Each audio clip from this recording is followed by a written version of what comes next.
Hello students, as you know, we had started chapter 9, height and distance. In previous video lecture, we had seen some concept of this chapter like line of sight, angle of elevation, angle of depression, etc. And three questions we had completed in previous video lecture. Today we are going to start question number 4. बहुत ही easy question है, अच्छे से ध्यान देना students, ठीक है। सिर्फ आपको क्या आना चाहिए, क्वेश्चन पे सिर्फ फिगर बनाना आना चाहिए। अगर आपको फिगर बनाना आ गया तो ये क्वेश्चंस आपके लिए बहुत ही इजी होने वाले हैं। चलिए स्टार्ट करते हैं question number 4। The angle of elevation, सबसे पहले आपको पता होना चाहिए एंगल ऑफ एलिवेशन का मतलब क्या था। फिर से एक बार रिमाइंड करते हैं, ठीक है। क्या था एंगल ऑफ एलिवेशन? अगर आप नीचे खड़े हो और ऊपर कोई चीज को देख रहे हो तो जो एंगल बन रहा है उसे हम क्या बोलते हैं, एंगल ऑफ एलिवेशन। तो देखिए, the angle of elevation of the top of a tower from a point on the ground which is 30 metre away from the foot of the tower. तो सबसे पहले एक टावर ड्रॉ कर लेते हैं। Suppose it is a tower. Tower के foot से कितना दूर है पॉइंट? 30 मीटर। तो यहाँ पे 30 मीटर का डिस्टेंस ले लेते हैं। Give name A, B and C. And tower है तो वो परपेंडिकुलर होगा फुट के साथ। इस 30 डिग्री जो एंगल बन रहा है, एंगल ऑफ एलिवेशन, वो कितना बन रहा है? 30 degree. So find the height of the tower. We have to find the height of the tower. Height क्या है? BC। तो चलिए यहाँ पे पहले जो डेटा दिया है वो लिख लेते हैं। BC is equal to height of tower and AB is equal to distance between point and tower। ठीक है, फिर से एक बार समझते हैं क्या दिया है। Angle of elevation of the top of a tower from a point on the ground which is 30 metre away from the foot of the tower. एक टावर है, टावर के फुट से कितने मीटर के दूरी पे एक पॉइंट है? 30 मीटर, ठीक है। तो हमने यहाँ पे B foot of the tower ले लिया और ए एक पॉइंट ले लिया। यहां से जो एंगल ऑफ एलिवेशन बन रहा है वो कितने डिग्री का बन रहा है? 30 डिग्री का, ठीक है।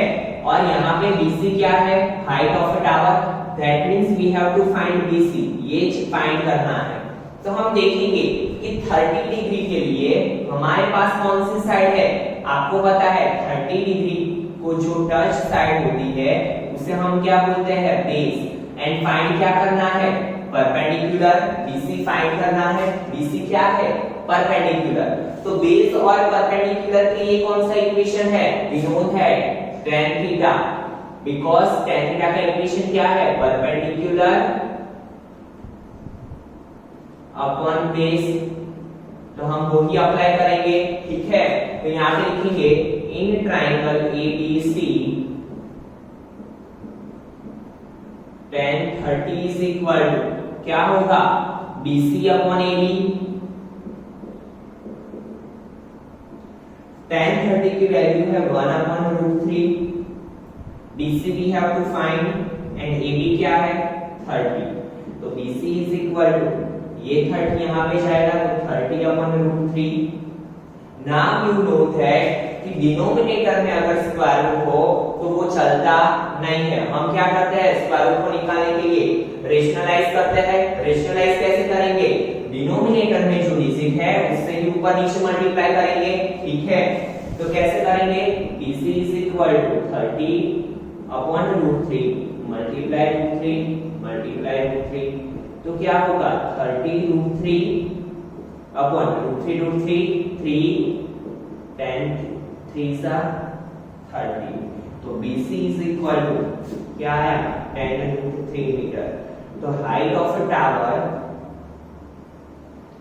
height of a tower is 10√3 metre. So अभी आपको आइडिया आ चुका होगा कि बहुत ही सिंपल से क्वेश्चन है। सिर्फ हमें क्या समझना है कि कौन सी साइड हमें दी हुई है एंड कौन सी साइड फाइंड करनी है। जो साइड फाइंड करनी है उसके अकॉर्डिंग हम क्या करेंगे? इक्वेशन यूज करेंगे। यहाँ पे हमारे पास 30 डिग्री के अकॉर्डिंग बेस था और फाइंड क्या करना था, perpendicular. And we know that perpendicular और बेस से रिलेटेड इक्वेशन कौन सा है, tan थीटा। तो we used equation of tan theta. tan theta is equal to, theta की जगह पे क्या है 30 डिग्री, तो हमने tan 30 रखा, परपेंडिकुलर अपॉन बेस, परपेंडिकुलर क्या है BC, बेस क्या है AB। tan 30 की वैल्यू 1/√3 BC अपॉन 30, तो BC की वैल्यू क्या मिली 30/√3, तो BC की वैल्यू 10√3, ठीक है, and it is the height of tower, so we got the answer. Now see question number 5।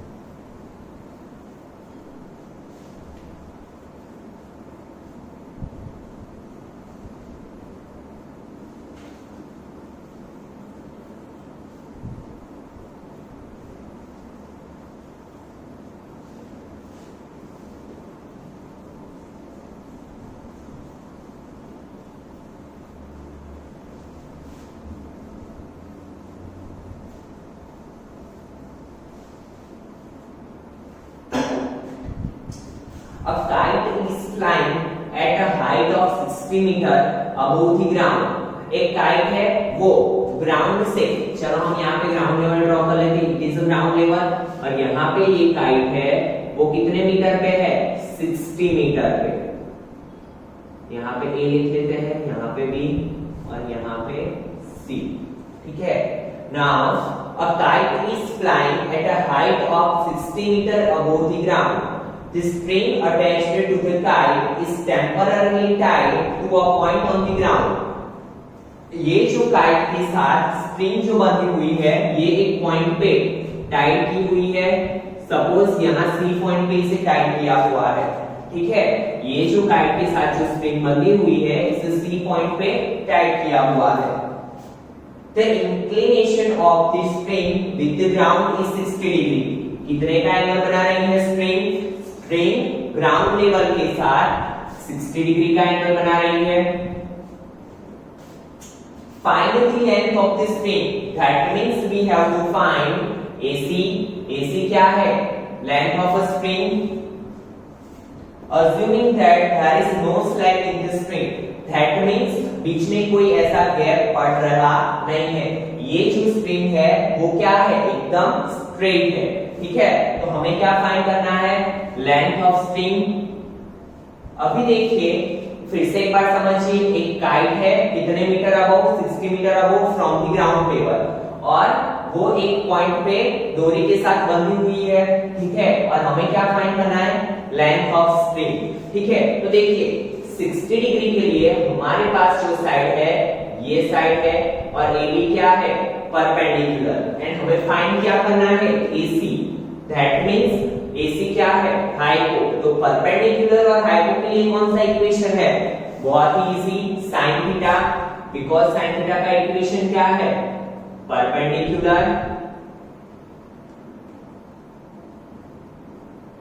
Upon hypo, ठीक है। तो वो ही यूज करेंगे। सबसे पहले जो दिया है वो लिख लेते हैं, AB is equal to height of kite from ground level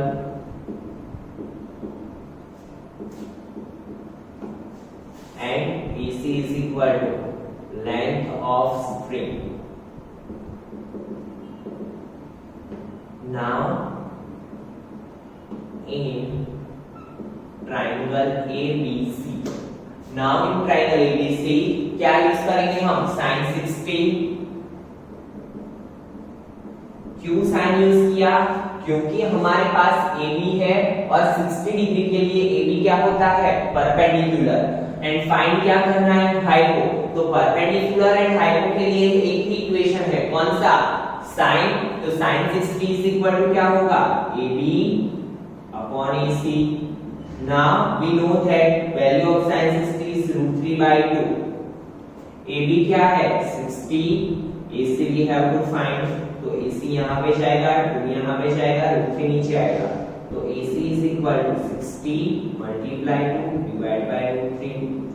So AC is equal to 60 2 or 120/√3। Now you know that कि √3 डिनोमिनेटर में है तो हमें क्या करना पड़ेगा, √3 से ऊपर नीचे मल्टीप्लाई करना पड़ेगा, क्योंकि हम डिनोमिनेटर में स्क्वायर रूट को नहीं रखते हैं। तो AC इज इक्वल टू क्या करेंगे, 120/√3 मल्टीप्लाई √3।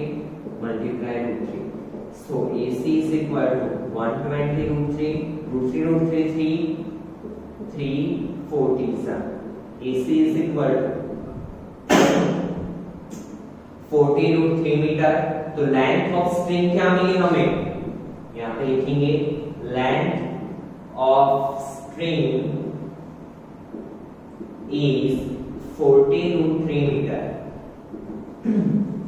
और अगर आप इसका आगे सिंपलीफिकेशन करना चाहते हो तो भी कर सकते हैं। कैसे, √3 की वैल्यू क्या है, 1.73, ठीक है। √3 इज इक्वल टू क्या है, 1.73। ये आपको याद रखनी है वैल्यू, तो आप 40 के साथ इसका मल्टीप्लिकेशन कर सकते हैं, ठीक है। तो बहुत ही इजी क्वेश्चन था, फिर से एक बार समझ लेते हैं। एक काइट थी, काइट फ्लाइंग कर रही थी कितने लेवल पे, above 60 metre from the ground level, ठीक है। और उसको एक पॉइंट के साथ बांधा गया है, वो कितने का एंगल बना रहा है, 60 डिग्री का। तो हमने क्या किया, यहाँ पे ऐसे फिगर ड्रॉ कर दिया। Then we have to find the length of the string, but हमारे पास क्या था, परपेंडिकुलर साइड, और हमें फाइंड क्या करना था, हाइपो। तो परपेंडिकुलर और हाइपो के रिलेटेड इक्वेशन कौन सा है, साइन का। तो हम वही इक्वेशन यूज करेंगे, sin 60 is equal to perpendicular upon hypo. Then simplification and we got our answer. Now see question number 6.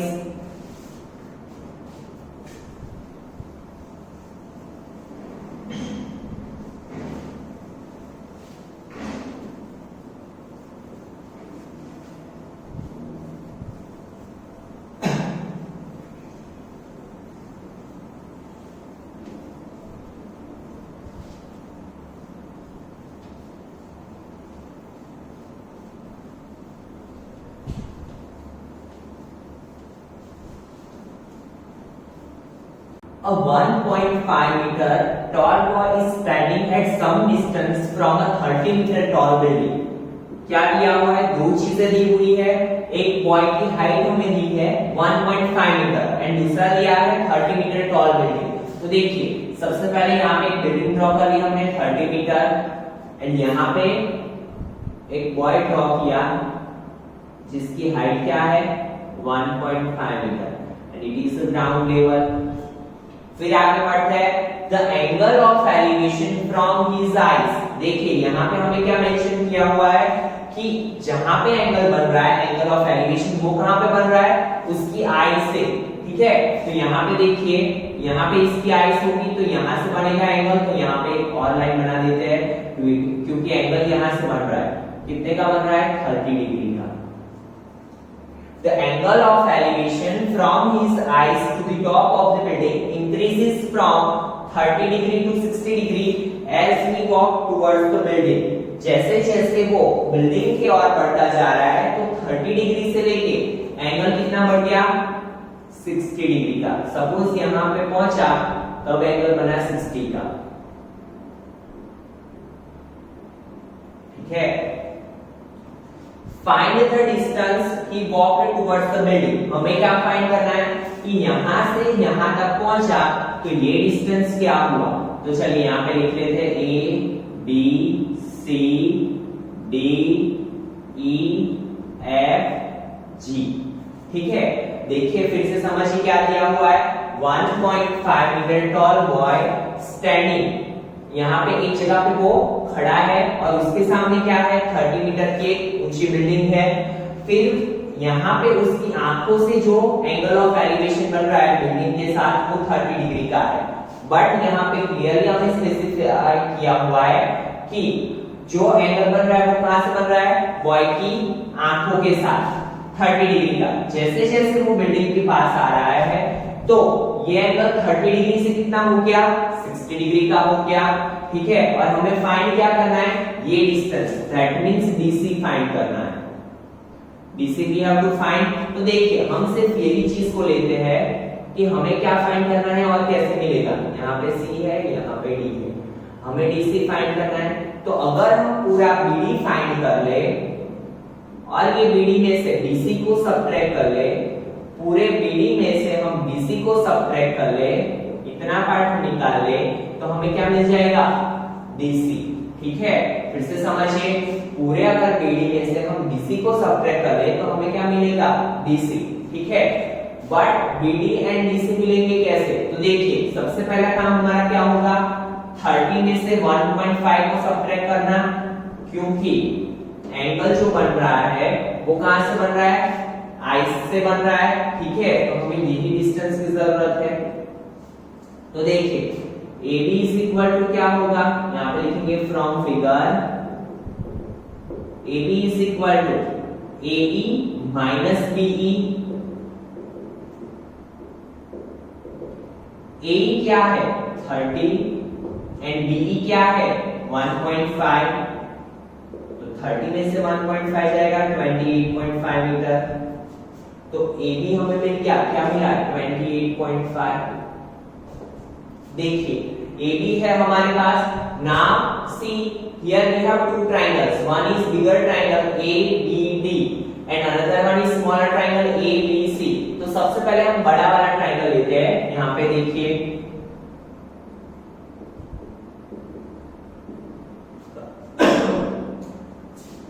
बड़े वाले ट्रायंगल में क्या बन रहा है एंगल 30 डिग्री का, ये है 28.5 और हमें क्या फाइंड करना है, BD। तो आपको पता है कि एंगल के लिए ये साइड क्या होगी, परपेंडिकुलर, एंड फाइंड क्या करना है, बेस। तो जब भी परपेंडिकुलर और बेस की बात हो तो हम कौन सा इक्वेशन यूज करते हैं, tan। ठीक है, तो यहाँ पे हम क्या करेंगे, इन ट्रायंगल ABD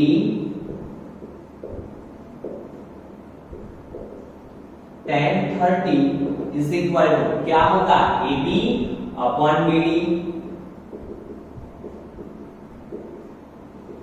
tan 30 की वैल्यू एज यू नो 1/√3। AB क्या है 28.5, BD we have to find।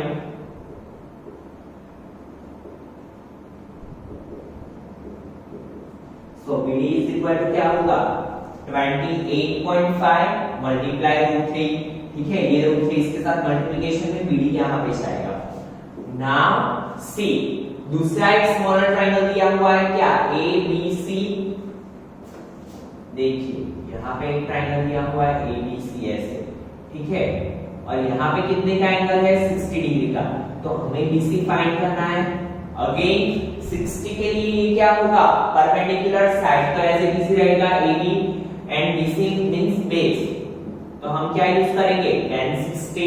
यहाँ पे लिखेंगे in triangle ABC tan 60 is equal to क्या होगा, AB अपॉन BC। AB कितना है 28.5, BC we have to find। so BC जाएगा सामने, √3 आएगा नीचे। ठीक है, BC की वैल्यू मिल गई, BC is equal to 28.5 upon √3। Now see we have to find the value of DC। तो DC is equal to क्या होगा, DC is equal to BD minus BC।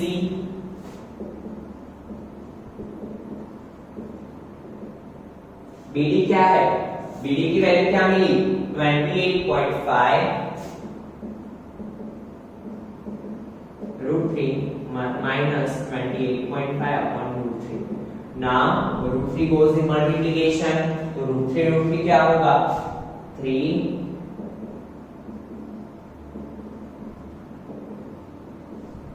और नीचे क्या आ जाएगा √3। ठीक है, 28.5 √3 3 minus 28.5 upon √3। Now दोनों में से कॉमन क्या निकलेगा 28.5 3 minus 1 upon √3।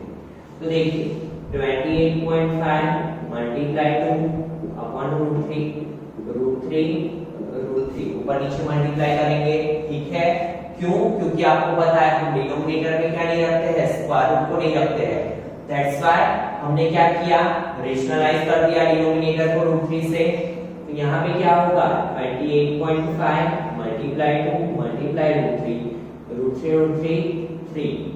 Now see division क्या होगा 28.5 डिवाइड बाय 3 3 9 are 27 1 पॉइंट यहाँ पे भी आएगा, यहाँ पे 5 3 5 are 15। तो यहाँ पे क्या होगा 9.5। तो ये क्या बनेगा देखिए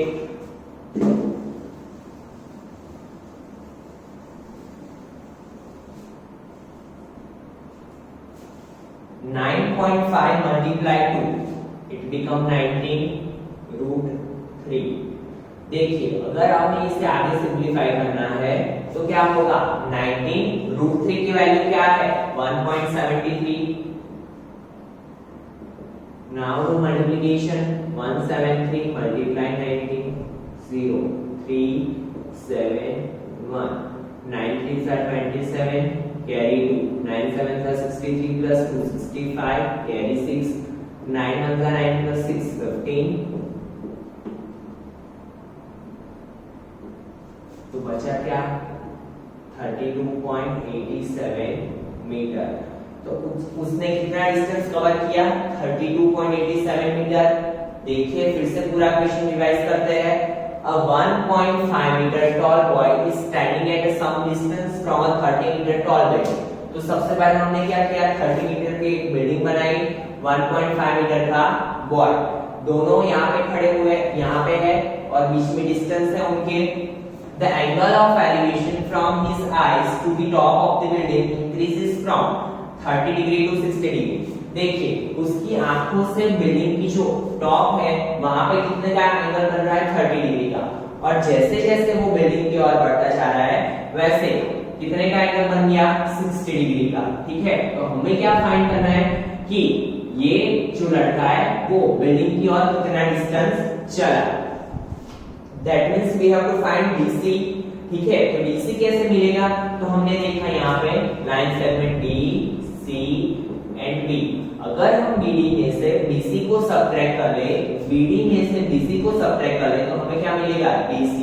ठीक है, और हमारे पास क्या था ये डिस्टेंस था 28.5 कैसे आया, तो हमने क्या किया 30 में से 1.5 को सब्ट्रैक्ट किया। क्यों? क्योंकि यहाँ पे जो एंगल बन रहा है वो कहां से बन रहा है बॉय की हाइट से। तो ये नीचे वाली डिस्टेंस, ये नीचे वाली हाइट की हमें कोई जरूरत नहीं है, तो हमने 30 में से 1.5 को सब्ट्रैक्ट किया तो ये क्या मिला 28.5 मीटर है। 30 के लिए हमारे पास क्या था परपेंडिकुलर, फाइंड क्या करना था बेस। तो हमने tan इक्वेशन यूज किया, tan 30 is equal to AB upon BD। ठीक है, तो हमें BD मिल गया। Now in triangle ABC tan 60 is equal to क्या होगा AB upon BC। तो √3 is equal to 28.5 upon BC, तो BC is equal to क्या होगा 28.5 upon √3। तो DC is equal to BD minus BC, 28.5 √3 minus 28.5 upon √3। ये इसके साथ मल्टीप्लिकेशन में तो क्या हो गया 9.5 multiply to multiply √3। So we got our answer। तो इसी के साथ आज के लेक्चर में यहाँ तक रखते हैं। Next lecture we will see remaining questions। आपको क्या करना है यही क्वेश्चंस की प्रैक्टिस करनी है ताकि आपको पता चले कि आपको ये कॉन्सेप्ट समझ में आ रहा है कि नहीं आ रहा है। जस्ट और जस्ट क्या है, आपको ये क्वेश्चन बेसिस से फिगर बनाना आना चाहिए। अगर आपने फिगर सही बना लिया तो आपको फिर क्या देखना है कि क्या चीजें हमें दी हुई है, बेस, परपेंडिकुलर और हाइपो में से कौन सी चीज दी हुई है और कौन सी हमें फाइंड करनी है। तो उसके अकॉर्डिंगली हम क्या करेंगे इक्वेशन बनाएंगे। ठीक है, तो आज के लेक्चर में इतना रखते हैं। Thank you students.